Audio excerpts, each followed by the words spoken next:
Last time I looked at the potential social prompt, you should go to therapy because therapy helped me, that you might get from a friend, family member, or loved one, and contrasted it with a wide range of issues that can lead the therapist or the therapist client themselves to believe an ineffective or harmful treatment is effective. This was outlined in the article Why Ineffective Psychotherapies Appear to Work, a taxonomy of causes of spurious therapeutic effectiveness. Now I would like to look at one of the often repeated professional claims. As Professor Barbara S. Held, both a clinical psychologist and a theoretical philosophical psychologist, writes in her article, The Tyranny of the Positive Attitude in America, Observation and Speculation, which I have cited in previous videos.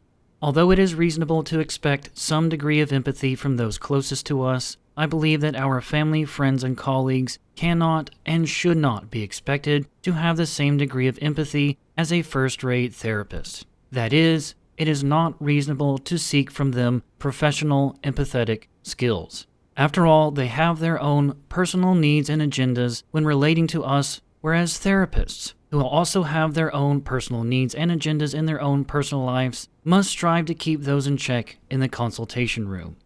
This is easier said than done.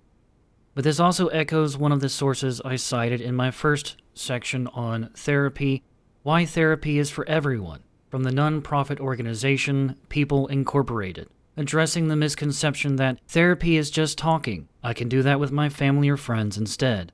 Amanda Kaiser, a school-based therapist, noted that, yes, venting to friends can feel great, but they aren't professionals. They may also be dealing with symptoms of their own, making it more difficult for them to provide sound advice. First off, this plays counter to what Boivay and Faust outlined therapy should be aimed at, namely, maximizing clients' support systems. Specifically, mind you, in order to help reduce negative treatment effects.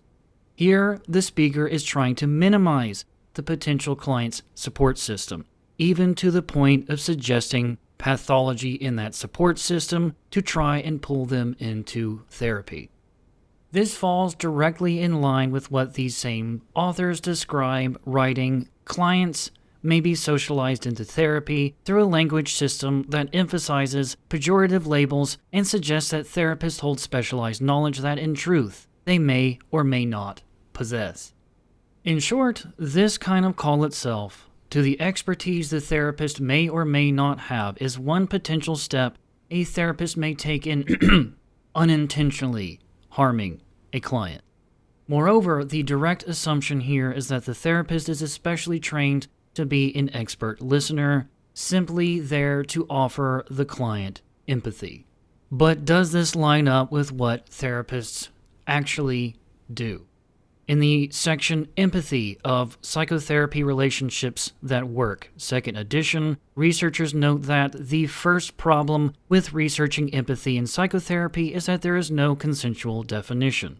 Despite that, in the article Perceived Psychotherapist Empathy and Therapy Motivation as Determinants of Long-Term Therapy Success, etc., researchers in Germany note that the results of 2 meta-analyses regarding the relationship between empathy and psychotherapeutic outcome showed that empathy perceived by patients could significantly better predict therapy success than empathy assessed by therapist or observer. Empathy as a predictor of therapy success and as a determinant of quality was described not only especially for psychotherapeutic settings, but also described for medical care generally. So when a client or patient perceives empathy, it predicts better success in therapy. Not the therapist perceiving themselves as empathetic, mind you. But this still does not show that the therapist is especially trained to be empathetic, or that this is somehow the principal role of the therapist. And again, I would reiterate from the 2 main previous papers I looked at, Iatrogenic Symptoms in Psychotherapy, and Why Ineffective Psychotherapies Appear to Work, both published in professional psychology journals, mind you. Namely that therapists are more than capable of doing harm to their clients on the one hand, and of labeling such harm or otherwise ineffective treatment as effective on the other. This is not exactly empathetic behavior. Now, unfortunately, I could not easily find a discussion of teaching empathy in relation to mental health training and education in my search for academic articles, but I did find someone who addresses the topic from a general perspective in the Journal of American Physical Therapy Association. Yes, I know this is a different kind of therapy, but you may very well not find a therapist or psychology researcher willing to admit as much as this, especially when they are so consistently attaching so much importance to the topic. In the article, What is Empathy and Can Empathy Be Taught?, Professor Carol M. Davis highlights the following. Empathy is a process that eludes teaching. However, developing students' therapeutic presence through professional socialization experiences and through modeling compassion and allowing empathy can facilitate empathy to occur.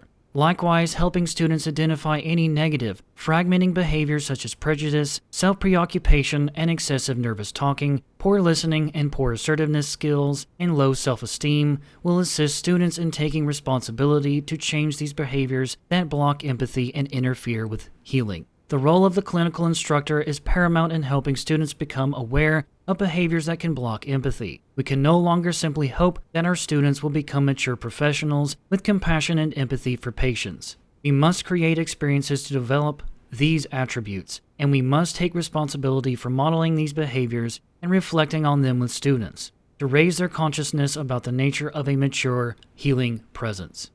In short, while some things might be done to push a clinician in training in the right direction, empathy cannot be taught.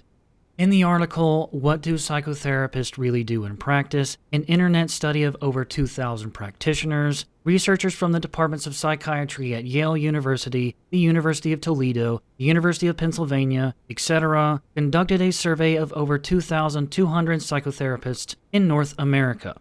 I believe they cut the sample size down to 2,156, and the results were published in 2010.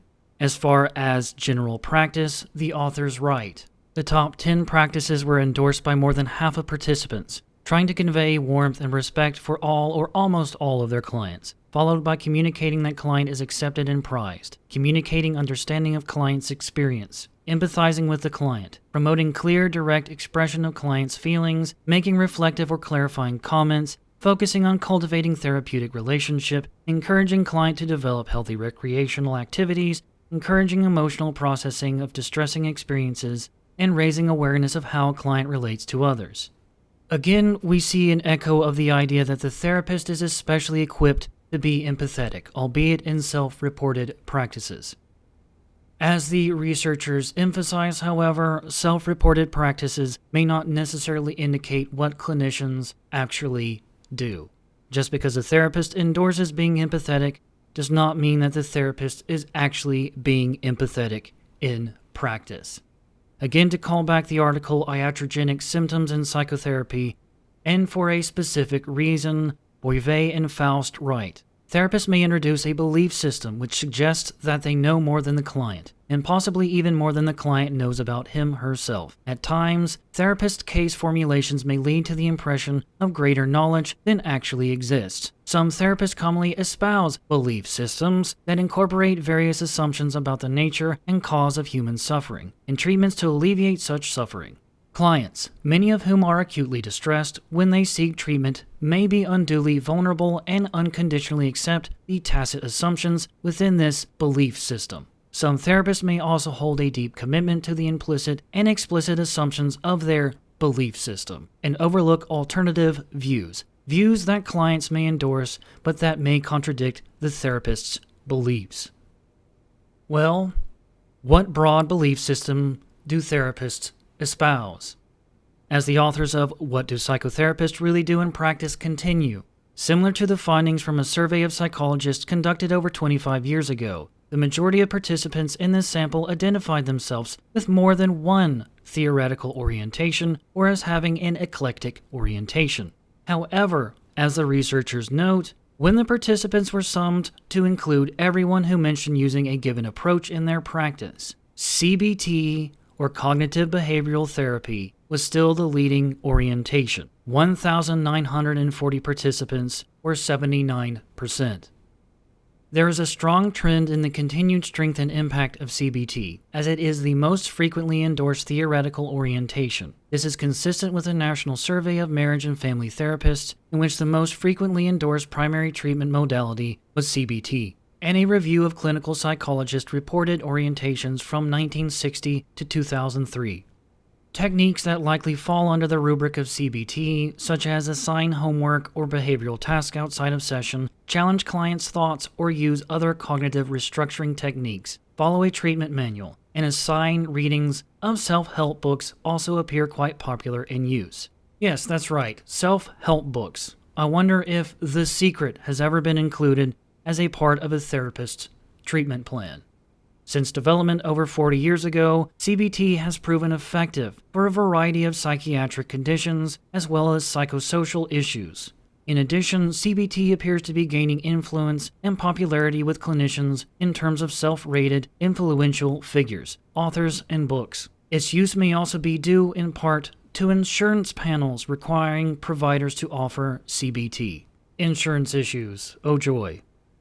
And just to emphasize the explicit goal of the therapeutic belief system, cognitive behavioral therapy, I will quickly pull from another article, Internet-Administered Cognitive Behavioral Therapy for Health Problems, a systematic review. Cognitive behavioral interventions are probably the most extensively researched form of psychological treatment. Cognitive behavioral interventions are aimed at challenging negative automatic thoughts and dysfunctional underlying beliefs, and at changing behavioral patterns which are related to the problem being targeted in therapy.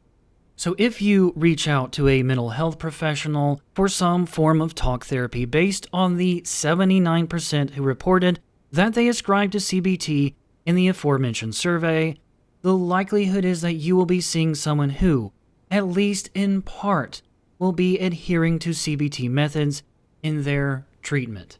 And while the mental health professional may attest to being a warm and empathetic listener for their clients, if their goal in treatment involves challenging thoughts or changing behaviors, then it stands to reason that being warm and empathetic is far removed from what they do in practice. If I must make it explicit, sure, a therapist might be able to understand, be aware of, be sensitive to, and or vicariously experience the feelings, thoughts, and experience of a client, to borrow from the Merriam-Webster definition of empathy. But any attempt to challenge those feelings, thoughts, and experiences will out of necessity run counter to the empathy provided, or at least invalidate it. The CBT therapist. I am so sorry you went through that, but have you ever thought that fill-in-the-blank reason for why you are wrong? But of course, the therapist will rarely be as direct with their challenging or questioning as this.